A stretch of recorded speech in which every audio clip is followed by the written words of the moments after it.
हम current matter बिरहा गायक रमेश यादव और एक और बिरहा प्रस्तुत बा और यह बिरहा हमारे निजी channel current matter Ramesh Yadav channel पर सुनने को मिलेगा।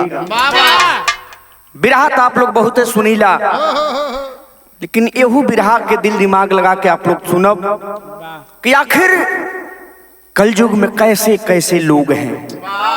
बिरहा का शीर्षक होगा पिता ने अपने बेटी के सिंदूर को ही उजाड़ा। 4 लाइन भूमिका में भाव लिखलन हन कवि जी, गौर करिहन।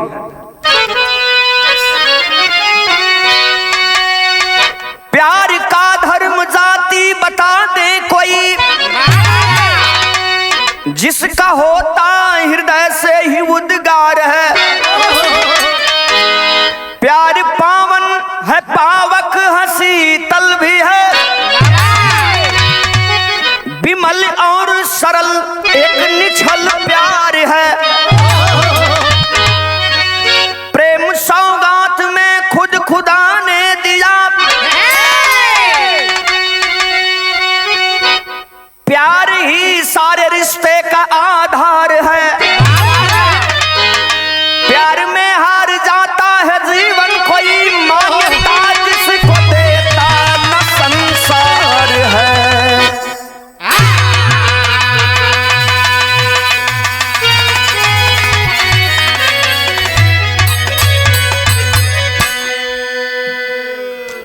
कितना बढ़िया शब्द बा प्यार।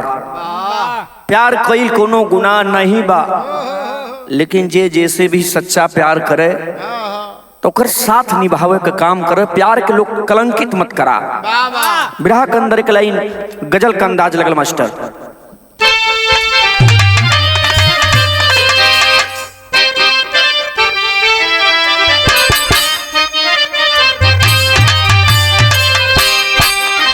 कि मुझे फिर वही याद,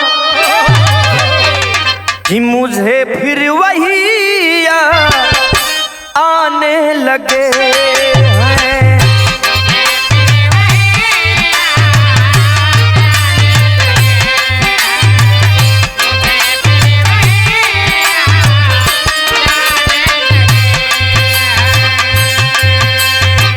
मुझे फिर वही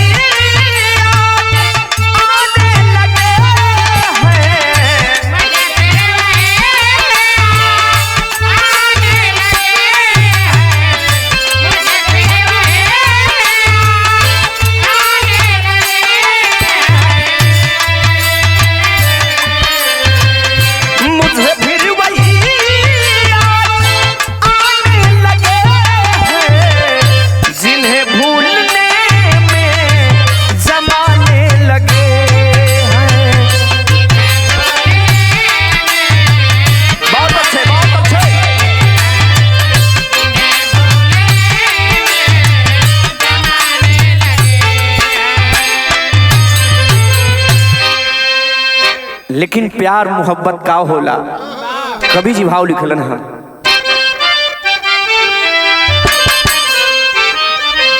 कि मोहब्बत इबादत,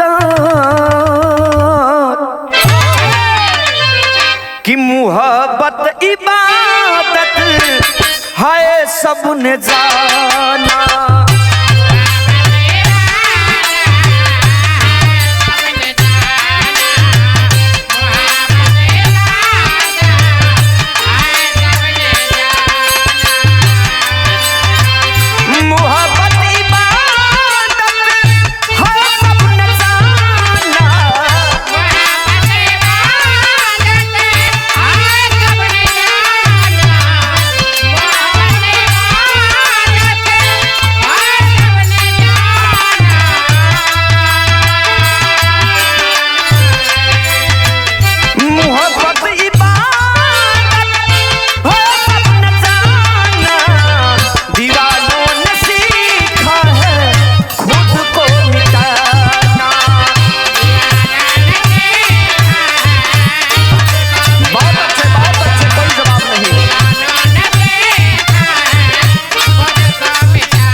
यहीं से कहानी की शुरुआत लगल मास्टर।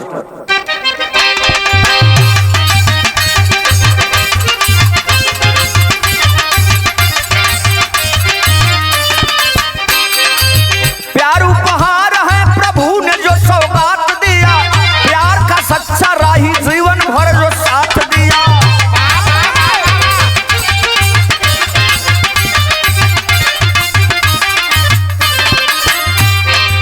एगो प्यार का उदाहरण कवि जी देखलन का,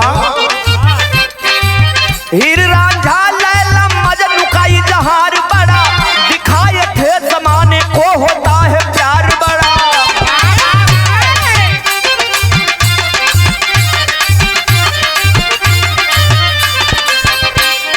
लेकिन ये बिरहा को हमें से कहानी की शुरुआत हो गई। कहाँ का कहानी बा? बिहार दरभंगा जिला की एक कहानी है, ब्लाक बहादुर मुरिया गांव जो किसानी है।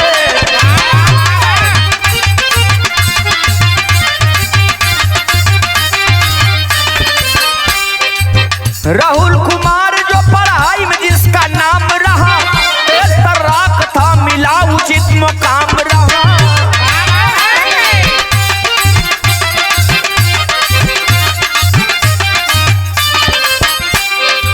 दरभंगा मेडिकल कॉलेज का स्टूडेंट रहा, क्लास डेली करता कभी न वो एब्सेंट रहा।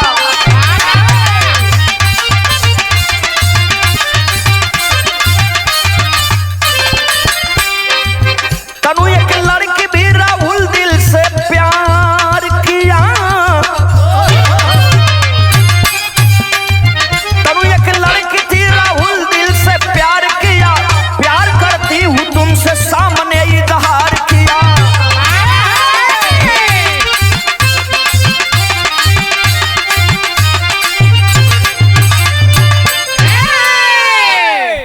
बिहार प्रांत के दरभंगा जिला से कहानी ली गई बाबूजी। ए भैया, ब्लाक बहादुर गांव मुरिया का रहे वाला गणेश मंडल छोटा परिवार है बाबूजी। पत्नी के साथ एक बेटा और एक ही बिटिया मालिक देहलन। बेटवा बड़ा होनहार, बड़ा शानदार बा, पेशे से किसान है गणेश मंडल जी। और बेटा को एक दिन समझौलन कि बेटा हमरे आंख प्यारा दुलारा इकलौता तू ही हुआ, जितना रुपया पैसा लगी बेटा हम देव, लेकिन पढ़ लिख के बढ़िया नौकरी कर ले बा तो हमन के बढ़ोती बढ़िया से पार लग जाई। हे बाबू, आखिरकार वह गणेश मंडल मजदूरी करके अच्छे अच्छे कॉलेजों में पढ़ाने का काम किया। धीरे धीरे हाई स्कूल जब पास कैलन, ए बाबू कोटा में भेज करके कुछ जमीन बेच करके वह गणेश मंडल अपने राहुल को पढ़ाने का काम किए बाबूजी। एक रोज पूछ पड़लन कि बेटा तुम्हारी इरादा क्या है, क्या बनना चाहते हो? राहुल कहलस कि हमार बचपन से ही डॉक्टर बने को बड़ा अरमान है। ए बाबू, धीरे धीरे पढ़ाई का काम आगे बढ़ल। अब तो कोटा से पढ़ाई करके वापस आया। इसके बाद दरभंगा में ही मेडिकल कॉलेज में नर्सिंग की पढ़ाई कर रहा है। एडमिशन हो गया। सेकेंड ईयर का पठन पाठन का कार्य चल रहा भाई बाबू। सब कुछ बड़ा बढ़िया से चल रहा बा। लेकिन यही के क्लास में एक तनु प्रिया नामक लड़की जो देखने में सुंदर है, राहुल भी अति सुंदर है, साथ में वह भी पढ़ रही है बाबू। लेकिन एक रोज जब छुट्टी भइल बाहर निकले तो वह लड़की तनु प्रिया कह रही है कि तुम तो बड़े अच्छे हो, बड़े दिल के भी अच्छे हो। राहुल कहा कि आखिर कहना क्या चाहती हो? कहलस आपसे मैं दोस्ती करनी चाहती हूँ। ए बाबू, हंसने लगा राहुल की कोई बात नहीं है, दोस्ती तो कोई किसी से कर लेता है। दोस्ती हो गई, कुछ दिन तो दोस्ती चलल। लेकिन इसके बाद वह तनु प्रिया राहुल को अपने दिल दिमाग में बैठा लिया और एक रोज कहती है कि अब दोस्ती नहीं चली, ये दोस्ती के हम प्यार में बदलल चाहता नहीं। हम तो अपन तोहरा के सब कुछ मान ले हई, अब तोहरी ओर से हरी झंडी की जरूरत बा। लेकिन वह राहुल समझा रहा है कि ऐसा कहीं नहीं हो सकता, इसलिए कि आप दूसरे जाति को हो और हम दूसरे जाति के। वह राहुल पढ़ा लिखा है, समझा रहा है, वो गीत लागल मास्टर।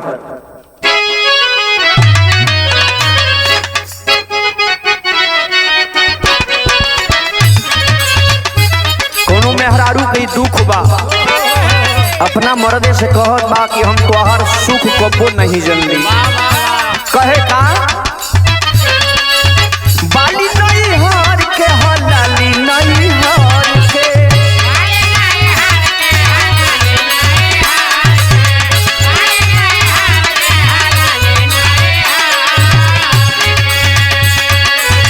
आज लेना सुख जनली राजा तोहरा घर के।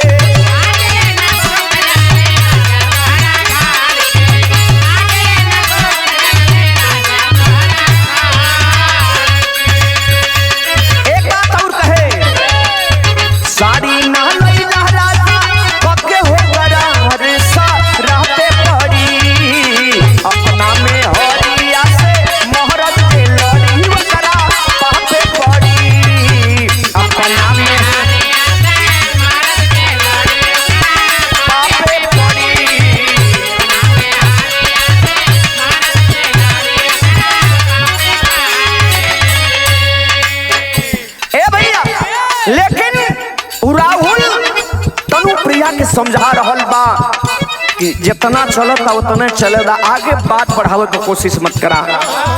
कहे तू तो उस घर के हो का नहीं हार के,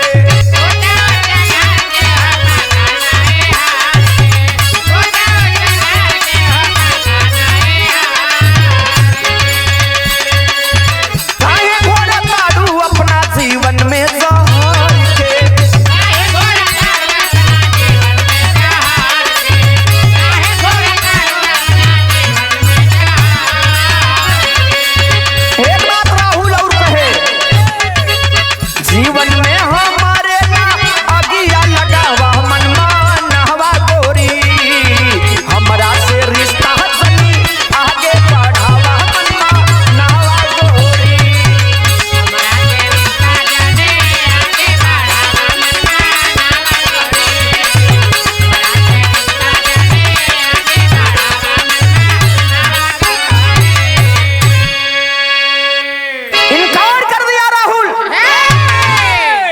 कि नहीं, यहाँ की बात यही रहने दीजिए, नहीं तो लोग जब जानेंगे और वो भी हम लोग एक जात के नहीं हैं तो ये लोगों को अच्छा नहीं लगेगा। लेकिन प्यार तो प्यार होला। तनु प्रिया हथवा पकड़ लेहलस और एक बात बड़ा भाव विभोर होके कहलस, प्यार तो प्यार होला। का कहलस, तर्ज बदलल,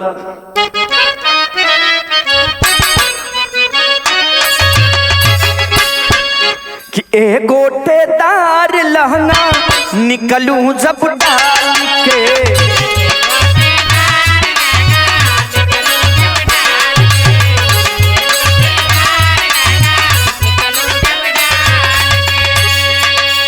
इतना तलहा।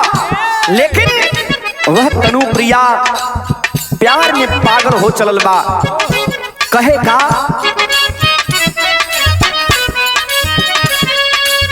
कदमों में रख दी मैंने, कदमों में रख दी मैंने दिल को निकाल के,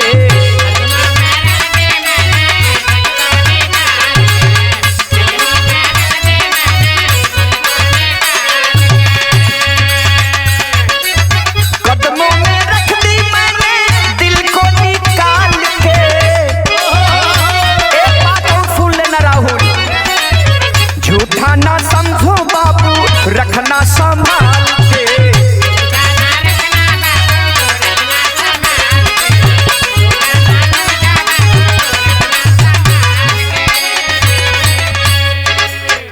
कहलस की तोहरा खातिर हमें कुल मंजूर बा, लेकिन हम तोके अपने आंख से दूर नहीं करल चाहत बानी। का कहे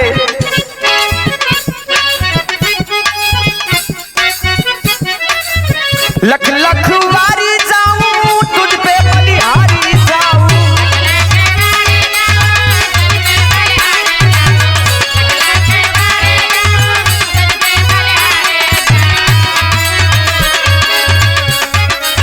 मोहब्बत खता है अगर तो तेरे संग मारी जाऊं।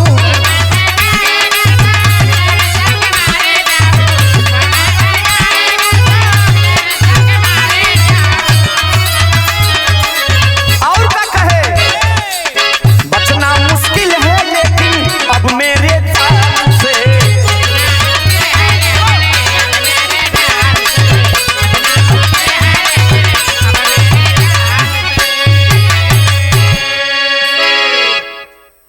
तनुप्रिया कहती है कि आपके लिए सब कुछ हाजिर है, लेकिन हमारा प्यार का राहुल तुम मत ठुकराओ।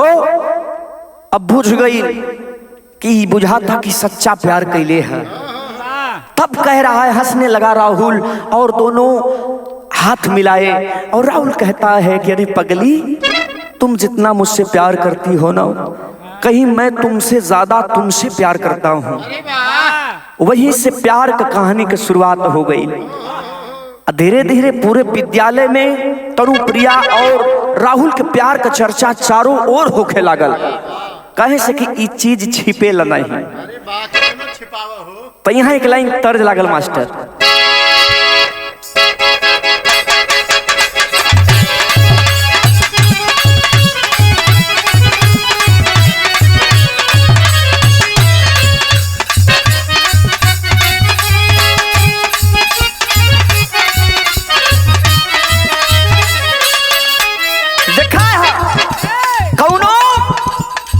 प्रेमिका के बीच में गहरा प्यार रहल। यही बीच में प्रेमिका का शादी कहीं और हो गई। एकरे बाद जब प्रेमिका अपना ससुरा से नैहर जब आयल है, पहिलका प्रेमी जब देखलस ओकर कुल फैशन, तो प्रेमी कहता का बड़ा धमकावेली परेजा तोहरो सजनवा हउए कवना लाइन के।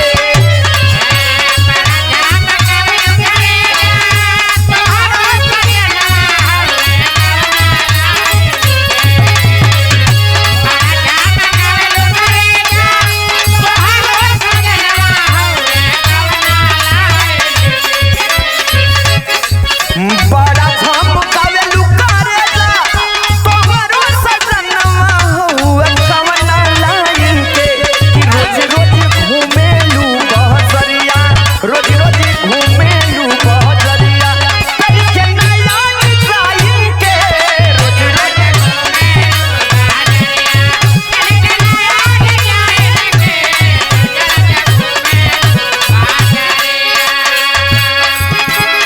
बिरहवा के अंदर भाव लिखल गई। तनु प्रिया और राहुल के प्यार के चर्चा जोरों पर हो गई। तब दोनों के प्यार का चर्चा फैलल बा नगरिया, सभे जाने लागल ना।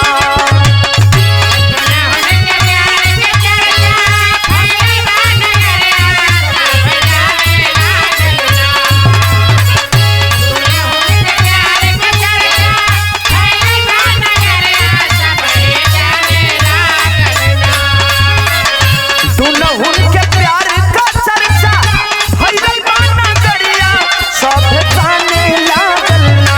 तो फैलल कानो कान खबरिया, फैलल कानो कान खबरिया सबही जाने लागल ना। फैलल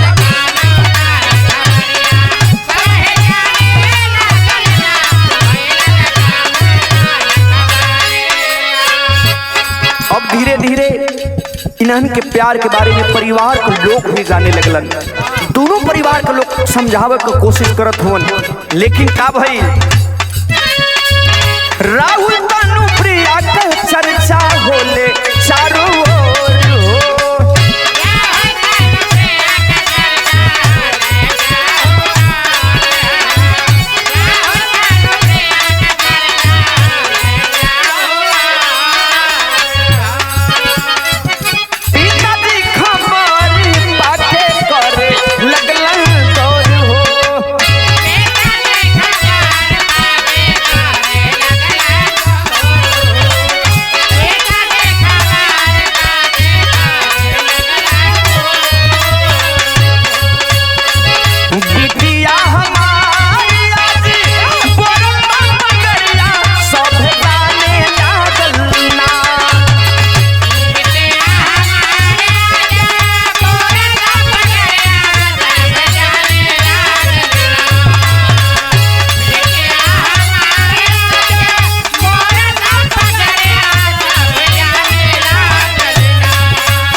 ए बाबू, इधर प्रिया का जो परिवार था, वो प्रिया, तनु प्रिया का थोड़ा सा कवि जी परिचय लिखलन कि वो कहाँ की थी। विदेशिया में भाव लगल।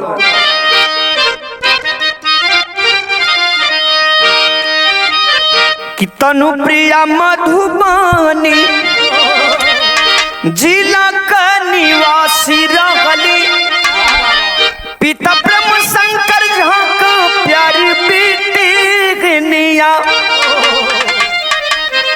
कि ब्राह्मण परिवार से कर ऊंचा खानदान रहल, आया मेरी में बीतल रहल जेकर वो जीवनिया।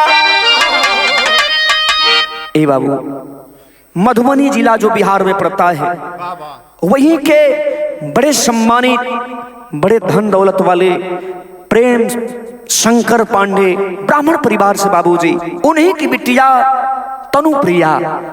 ए भैया, पिताजी बड़ा हर्षोल्लास के साथ बिटिया का एडमिशन मेडिकल कॉलेज दरभंगा में करवाए थे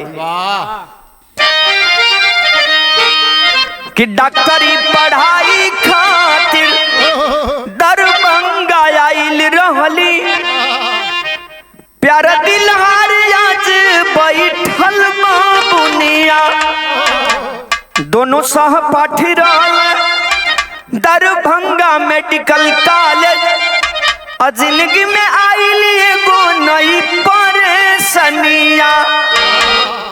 ए बाबू, जब प्यार का खबर प्रेम शंकर पांडे जी पौलन हो बाबू, एक रोज बिटिया को बुला करके समझाने की कोशिश कर रहे हैं कि हमारे इतना नाम है, लोग सनी हैं, तो हम केहू से सर ऊंचा करके बात नहीं कर पाई। बिटिया, तुम तो पढ़ी लिखी समझदार हो, ऐसा न करो, उससे भी अच्छा कहीं रिश्ता खोज करके तुम्हारी शादी कर दूंगा, ऐसा मत करो। लेकिन आखिर लाख मना करने के बाद वह नहीं मानती है बाबूजी। तो यहाँ एक लाइन तर्ज लागल मास्टर,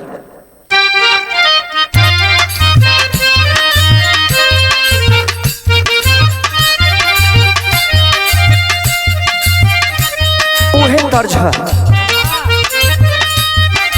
प्यार के कागज पे दिल की कलम से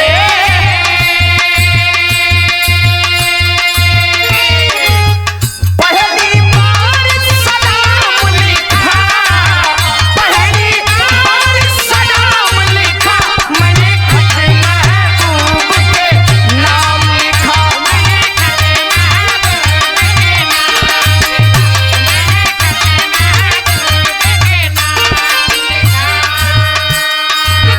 ए बाबू, एक दो बार समझाया, एक बार तो झूठा आश्वासन करूं। प्रिया ने दिया कि ठीक है पापा, अब ऐसी गलती नहीं करूंगी। तब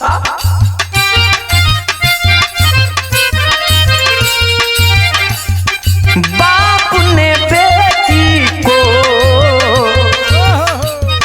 समझाया हर पल पल,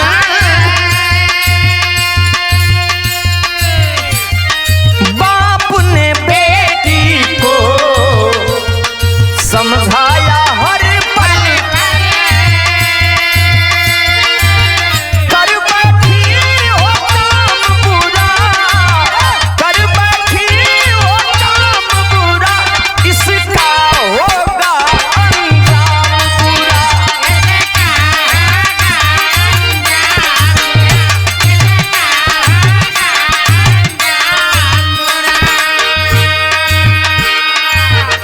पिताजी समझाओ तुम कि बिटिया मान जाओ, नहीं तो इसका अंजाम बहुत बुरा होगा।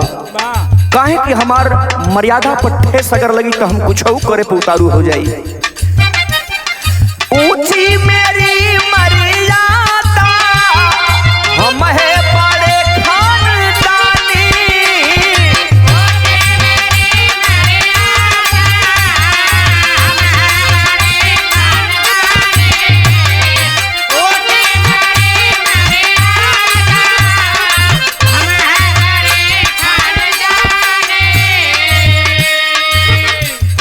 मिलता जो नजरे झुका कर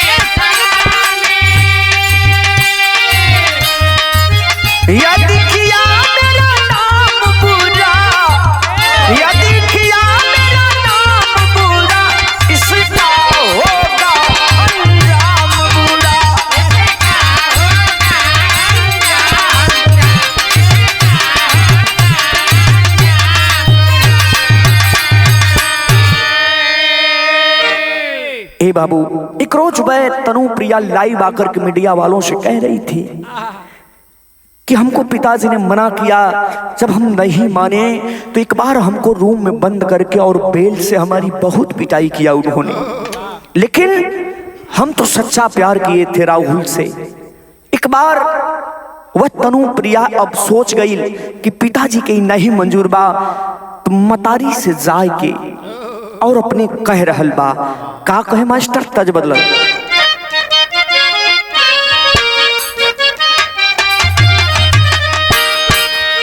उहे तर्ज है। अरे नाज अब तोहरा बिना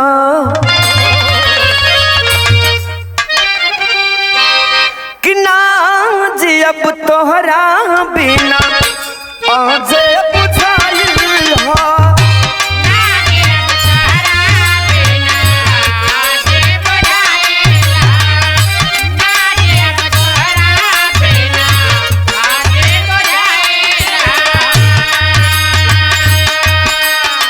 तर्ज रहल, लेकिन तनुप्रिया आंखों में आंसू लेकर के अपने प्यार के दिल में बिठा करके अपने मतारी से कह रहल बा, मनी मनी सोच रहल बा कि हो सकता कि मतारी कम से कम हमार सुन ले।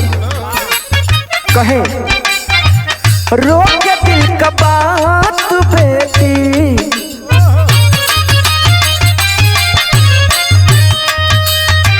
रो के दिल का बात बेटी, कहत बानी माई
बाबू मतारी से कहलिन, तब मतारी का ममता होले। ए बाबू माई भी सोच गईलिन कि जहां हमारी बिटिया खुश बा उससे बढ़िया रिश्ता का हो सकेला। कलश की बिटिया परिवार के लोगन का दिमाग तोहरा प्रति ठीक नहीं बा, रो रहल बा तनुप्रिया कि मम्मी कुछ तो उपाय बताओ। तब वो कहती है कि बिटिया जाओ जाके कोर्ट मैरिज शादी कर लो। अब वहां से माई के साथ जब पुलिस हो बाबू तो आई दरभंगा मेडिकल कॉलेज और उस राहुल से मुलाकात होती है। तब कुछ दिन बीतल दरभंगा राहुल संग चोरी से सदिया रचली।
ए बाबू जाकर के सारी व्यथा को राहुल से बताती है और कहलास कि माँ की ओर से मंजूरी मिल गई है और चलो ना कहीं चल के शादी कर लेते हैं, नहीं तो तोहरे बिना हम एक मिनट नहीं रह पाई।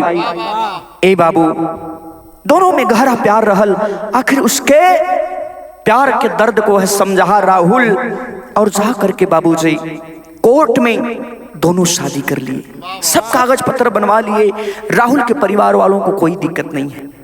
यही एक लाइन तेरी में भाव लिखल गई,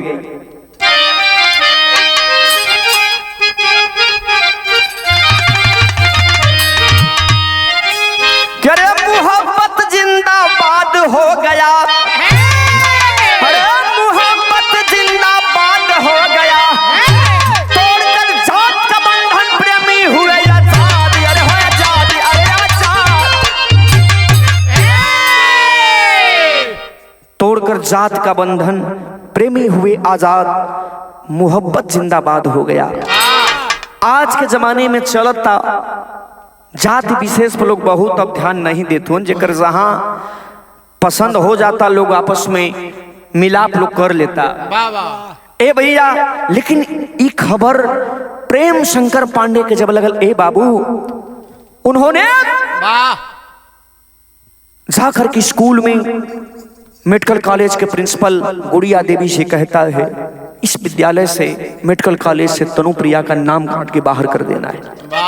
लेकिन यह भी खबर मिली कि वो जो प्रिंसिपल थी बाबूजी, राहुल को बुला करके एक बार कही भी थी कि शादी तो तूने कर लिया लेकिन कुछ ही दिन के मेहमान हो।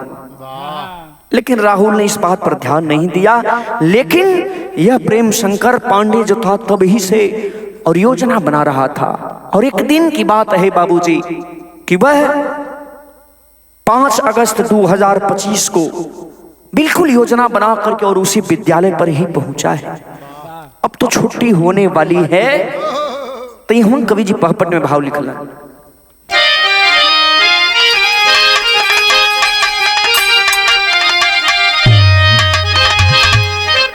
घात लगा के बैठल बासी करिया वही कॉलेज में, गेट पर आइले राहुल पे ही घरिया वही कॉलेज में।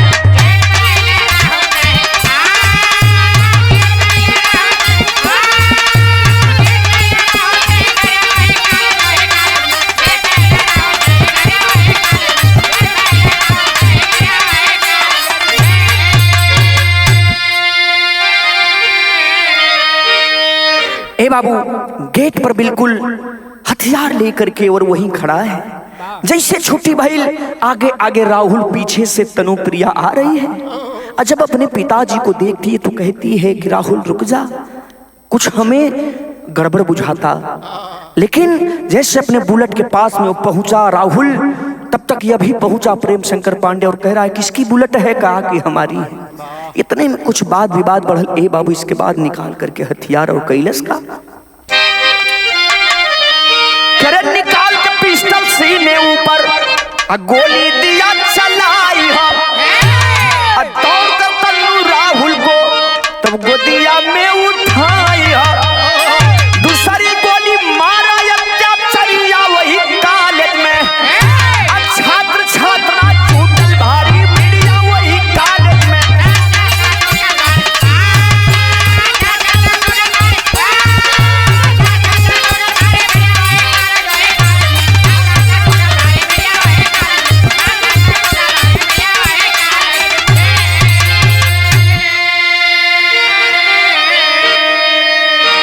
ए बाबू, एक गोली सीना में मारा, हाय की आवाज आई, दौड़ करके तन्नू अपने गोदी में ले लेती है कि राहुल राहुल ये क्या हुआ, बचाओ बचाओ की आवाज लगा रही है। जब तक छात्र छात्रा दौड़ पड़े बाबू, तब तक एक गोली और सीने में चला दिया और भागने की कोशिश कर रहा है। तब तक उस विद्यालय के छात्र और छात्रा दौड़ा करके प्रेम शंकर को पकड़ लिए। और जब पकड़लन तो कहा भाई, आल्हा में भाव लग गई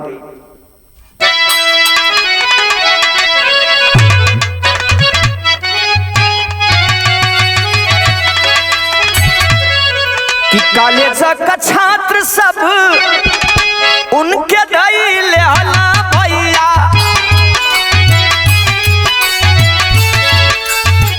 अंधाधुन पड़ल जब जहिया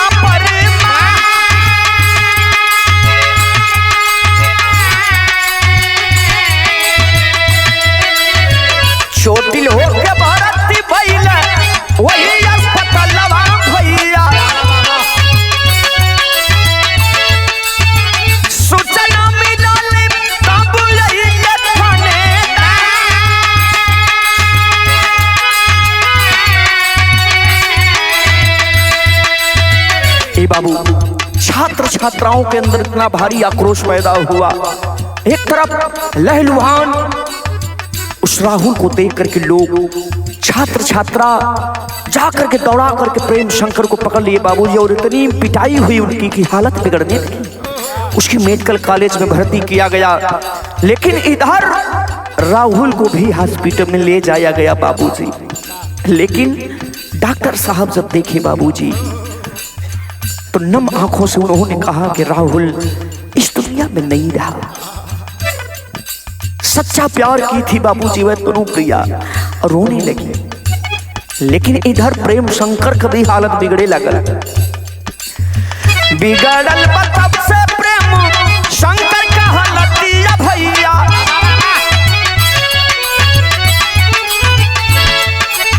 रेफर हो गई पटन के मधा।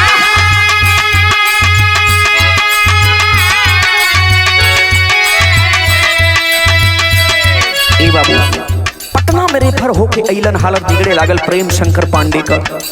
दवा इलाज चल रहा है, जिंदगी मौत से जूझ रहे हैं।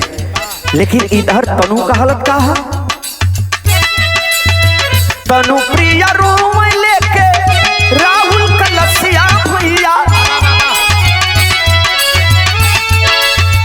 पापा अपने हाथ दिहला मंगिया पहुंचा।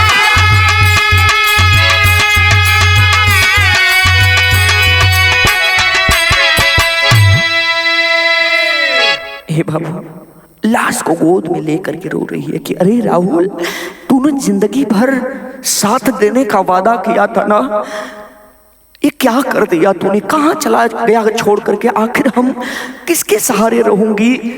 तुम ही तुम मेरे दुनिया में थे, जिसको देख करके अपना जिंदगी बिताने का काम कर रही थी। लेकिन अब कैसे जीवित रह पाऊंगी?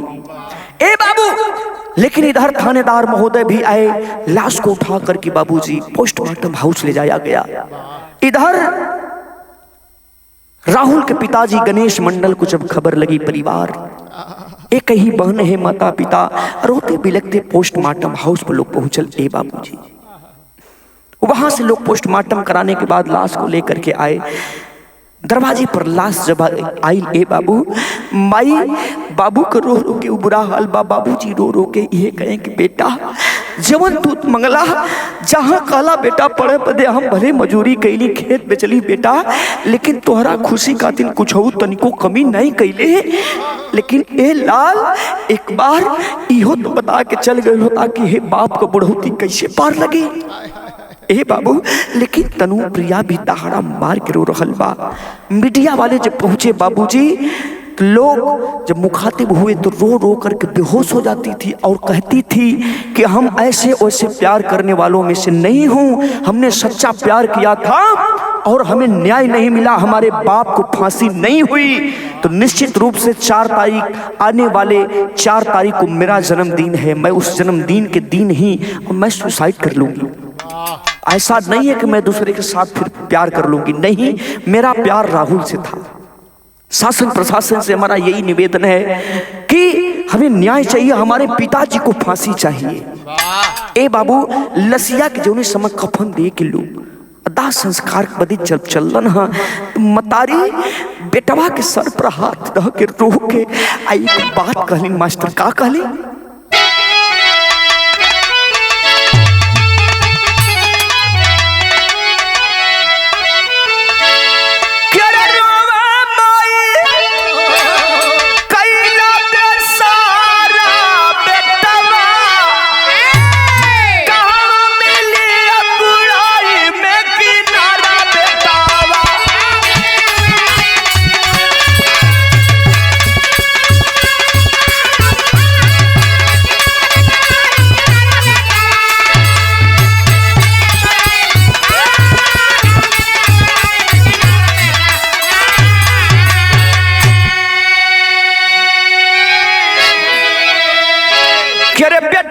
लसिया पटहुर मतारी, अब धमा हो गई तन्नू रोवैले बेचारी।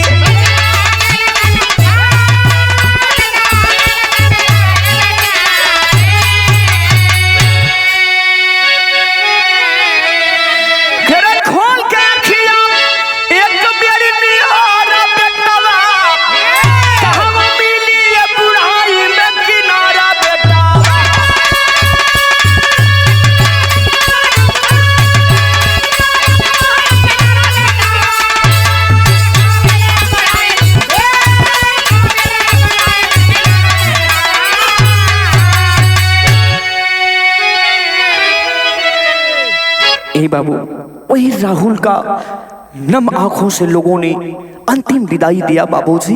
लेकिन आज भी वह उस राहुल की याद में रो रो करके बुरा हाल है उस तनु प्रिया की। और यही मात्र जब जो भी मीडिया वाले पहुंच रहे तो उनसे वो यही कह रही है, लाइव में कह रही है कि हमें हमारे दिल की शांति तब मिली जब हमारे पिताजी के, जिन्होंने अपने ही बेटी का सुहाग उजाड़ा है, उसको हमारे सामने फांसी की सजा दी जाएगी, तब जाकर के हमें शांति मिलेगी। नहीं तो आने वाले 4 तारीख को जिस दिन मेरा जन्मदिन है उस दिन मैं निश्चित रूप से, अगर प्रशासन की ओर से हमें न्याय नहीं मिला तो निश्चित रूप से मैं सुसाइड कर लूंगी। लास्ट लाइन लिखेगा,